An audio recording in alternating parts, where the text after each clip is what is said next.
Voilà. Merci. Monsieur Joseph Chimandalezi.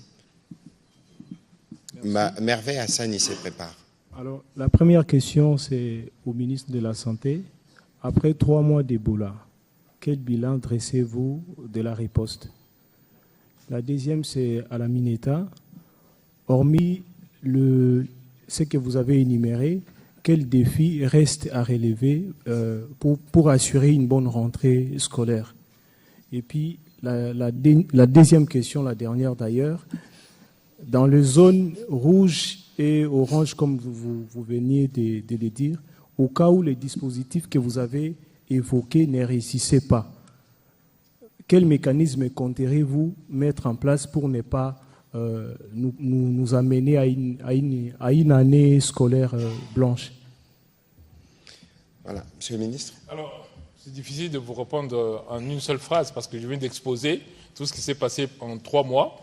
Je vous dis que par rapport à la riposte, on a une riposte qui a nécessité une rapide... Rappelez-vous que 2 jours après la déclaration, j'étais déjà sur terrain. 9 jours après ça, nous y étions avec le ministre Mouyaya. Et nous sommes revenus plusieurs fois. Donc la riposte, nous l'avons poussée le plus rapidement possible. Nous avons, comme je vous dis, autant de laboratoires, je viens de vous le dire, autant de lits, je viens de vous le dire. Nous avons dépêché plusieurs équipes qui sont sur place et je peux dire que la riposte a été très importante.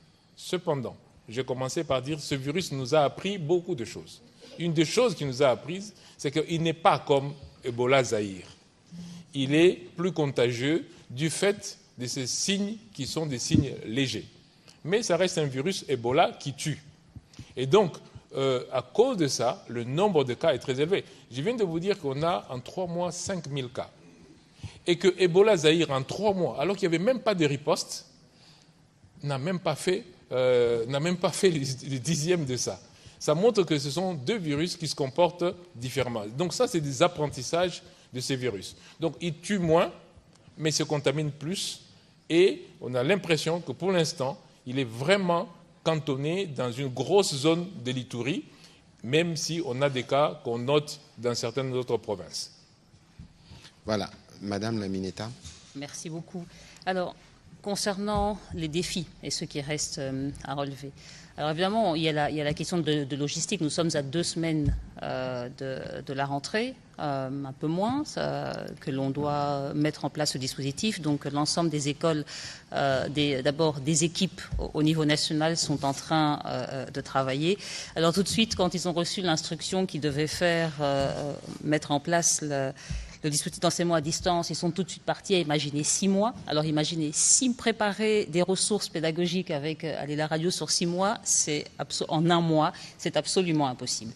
Et donc c'est pour ça que l'on met un dispositif de chaque fois 4 semaines. Donc en fait, on met un dispositif léger où en fait on travaille toutes les 4 semaines pour être sûr de tester, de lancer le système, voir justement comment il réagit et s'adapter pour qu'il soit mieux.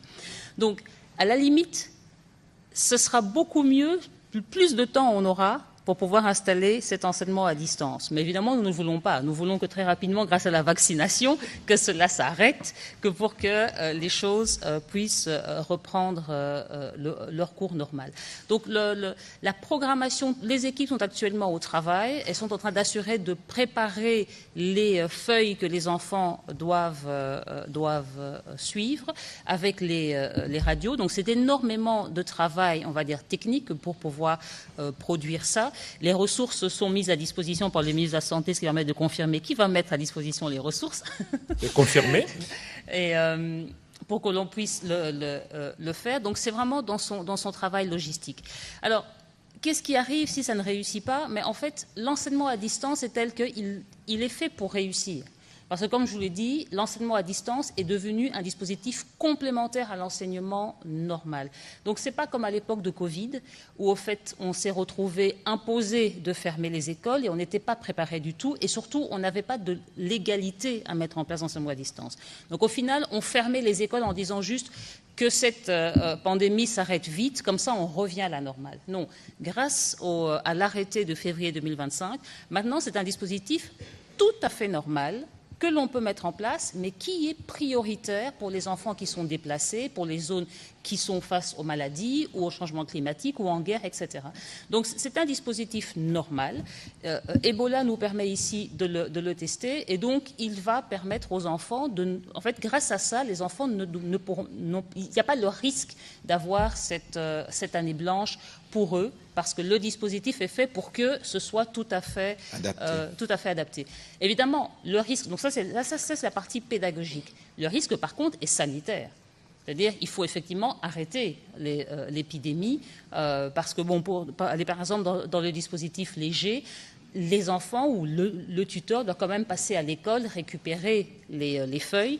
Je précise bien que les feuilles ne sont pas ramenées à l'école, parce qu'il ne faut pas que quelqu'un malade qui est touché, qu'il y ait un partage à nouveau de ces feuilles.